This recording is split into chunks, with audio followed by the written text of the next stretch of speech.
बिस्मिल्लाहिर्रहमानिर्रहीम। अस्सलाम वालेकुम नाज़रीन, मैं हूं बशीर शहजाद और आप देख रहे हैं मेरा फेसबुक पेज और यूट्यूब चैनल। नाज़रीन, इंतहाई अहम समाअत है आज।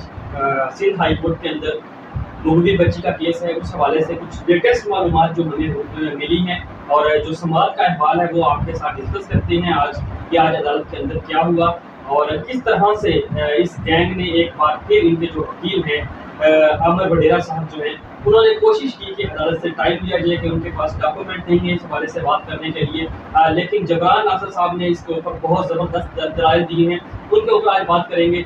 और जो MLO की दरखास्त थी मेहदी काज़मी साहब की जानिब से जो अदालत के अंदर जमा करवाई थी, जिसको कहा गया था कि हम 5 सितंबर को सुनेंगे, उस हवाले से भी आज समाअत होनी है। उस हवाले से जो डिटेल है वो क्या है, वो सारी डिटेल आज आपके साथ शेयर करते हैं। तो लम्हा ब लम्हा जितनी जैसे अपडेट हमारे पास आएंगी सिंध हाई कोर्ट से वो हम आपके साथ डिस्कस करते रहेंगे। तो नए आने वाले दोस्त जो है वो चैनल को सब्सक्राइब जरूर कर लें ताकि लेटेस्ट मालूमात आप तक पर वक्त पहुंच सके। तो नाज़रीन, सबसे पहले बात करते हैं कि सिंध हाई कोर्ट के अंदर आज जो है दो जो एप्लीकेशन है उनकी समाअत होनी थी। नंबर 1 जो MLO का केस है, मेहदी काज़मी साहब ने दरखास्त दी थी जो कि 15 सितंबर तक चला गया था, बहुत आगे भेज दिया था अदालत ने, तो उसको नजरसानी करते हुए अदालत ने कहा था कि इस केस को हम जो है वो 5 सितंबर को यानी कि आज के दिन उसको सुनेंगे। तो इसकी एक तो एप्लीकेशन थी मेहदी काज़मी साहब की जानिब से, दूसरी तरफ जो निकाह खां है और जो गवाह है उनकी जमानत के ऊपर जो फैसला होना था वो भी आज के दिन एप्लीकेशन दी गई थी कि उनकी जो है वो जमानत दी जाए उनको।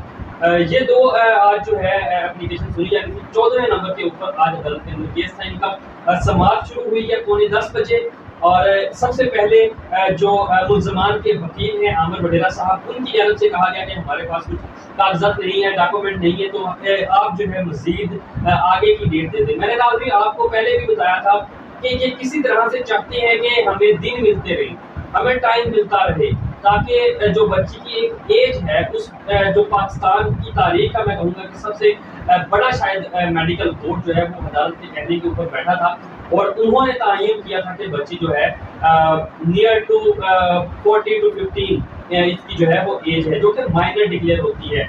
और चलान के अंदर भी वाज़ेह तौर के ऊपर आपको नजर आता है कि जो तहकीकात शामिल की गई हैं अगवा की, माइनर बच्ची के अगवा की 364 ए जो है वो इसके अंदर जो शामिल की गई है कि माइनर बच्ची को अगवा किया गया है। इसके बाद 368 365 जो है वो इसके अंदर ऐड की गई। किस तरह से जुर्म को जो छुपाने की कोशिश की गई है लोगों ने, तो ये सारी दिफात जो है अब चलान के अंदर तो पेश कर दी गई है। एक दिफा जो है इसके अंदर शामिल नहीं की गई थी, वो थी MLO का जब फैसला आएगा उस वक्त उस दिफा को शामिल किया जाना था, वो थी 375। उसका अभी तक उसके अंदर जो है इतलाक नहीं हुआ क्योंकि अदालत की जानिब से कहा गया था कि अभी बच्ची का MLO नहीं हुआ, मतलब कि अभी जब MLO होगा तो फिर देखेंगे, हो सकता है वो भी ऐड हो जाए। तो ये कोशिश ये नाज़रीन कर रहे हैं कि किसी तरह से बच्ची का MLO ना हो पाए और ज़्यादा से ज़्यादा जो टाइम है वो मिलता जाए। लेकिन जबरान नासर साहब ने इसके ऊपर बड़े ज़बरदस्त आज जो है वो दलाइल दिए अदालत के अंदर। उनकी जानिब से कहना था कि पहले ही टाइम बहुत ज़्यादा गुजर गया है और बच्ची का जो है MLO करवाना बहुत ज़रूरी है, जिसके ऊपर अदालत की जानिब से कहा गया कि आपको क्या मसला है, मतलब कि आपके पास टाइम नहीं है फिर भी आप टाइम मजीद मांग रहे हैं, तो आज जो है वो कार्रवाई स्टार्ट करते हैं।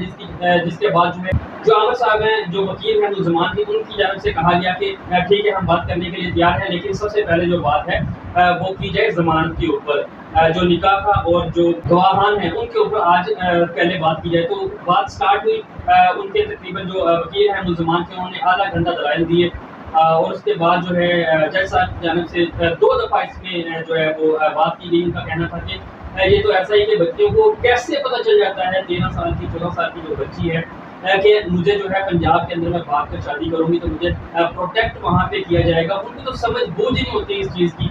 अदालत की जानिब से ये कहा गया। फिर उनकी जानिब से मजीद जो रिमार्क्स आए कि ये तो ऐसे ही जैसे मैं स्विट्ज़रलैंड के अंदर जाके जो है वो खुदकुशी कर लूँ, सुसाइड कर लूँ, तो वहाँ पे मुझे बड़ा नवाजा जाएगा या वहाँ पे मेरे ऊपर जो जुर्म मैंने किया है उसके जो चार्जेस हैं वो नहीं आयद होंगे बल्कि पाकिस्तान के अंदर वो आयद होंगे।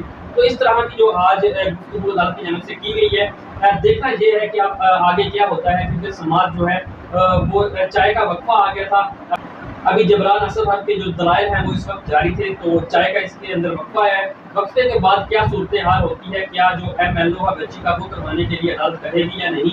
आज का दिन बहुत ज़्यादा इंपॉर्टेंट है इस हवाले से, क्योंकि बच्ची के MLO के हवाले से मैंने आपको बताया था कि बहुत ज़रूरी है इस वक्त बच्ची का, क्योंकि बच्ची के ऊपर जो तशद्दुद किया गया है, जो जिनसे ज्यादती हुई है, वो भी इसी वजह से जो है इस MLO से साबित हो जाएगा। और मैं आपको बताऊं कि कुछ लोग कह रहे हैं कि जो MLO है वो 72 घंटों में कमाना होता है या इसकी म्याद बहुत कम होती है, तो उनके लिए मैं आपको बता दूं कि जो कब्र कुशाई होती है उसमें भी जो पता चल सकता है, यानी कि एक बंदा अगर मर भी चुका है तो उसके बारे में भी अगर चेक करना है कि इसके साथ ज्यादती हुई है या तशद्दुद हुआ है। बहुत सारे पाकिस्तान की तारीख में ऐसे केसेस हैं कि कब्र कुशाई तक हुई है बंदे की और उसको चेक किया गया है कि क्या इसके ऊपर कहाँ कहाँ पे तशद्दुद हुआ है। ये पाकिस्तान की तारीख के ऐसे वाक़यात बहुत सारे हैं। तो ऐसा कोई मामला नहीं है कि बच्ची का MLO नहीं हो सकता। स्पेसिफिक जगह से वो नमूने बच्ची के लेंगे और उसके बाद उनको DNA के लिए भेज देंगे और बाकी जो बच्ची के टेस्ट होंगे उससे ये साबित ये चीज़ हो जाएगी। और मैं आपको बताऊं कि उस दिन 10 बजे के करीब जो है पुलिस सर्जन के हवाले कर दिया गया था बच्ची को, लेकिन अचानक अदालत की जानब से उस केस को जो है वो रोका गया, यानी कि MLO बच्ची का नहीं करवाया गया, नहीं करवाया जाएगा। तो इस वजह से उस दिन भी बच्ची का MLO नहीं हो सका। लेकिन आज का दिन बड़ा इंपॉर्टेंट है इस हवाले से, फैसला क्या करती है अदालत वो भी आपके साथ शेयर करेंगे। चैनल को आपने सब्सक्राइब कर लेना है। ये वो ताज़ा तरीन इतलात थी जो नाज़रीन मैंने आपके साथ शेयर की है। जैसे ही कोई मालूमात हमें मज़ीद आएंगी वो भी आपके साथ डिस्कस करेंगे। वीडियो पसंद आए तो लाइक करें, शेयर करें, चैनल को आपने सब्सक्राइब कर लेना है ताकि लेटेस्ट मालूमात आप तक पहुँच सके। अपना अपने दोस्तों का ख्याल रखिएगा। मुझे इजाज़त दीजिए। अल्लाह हाफिज़।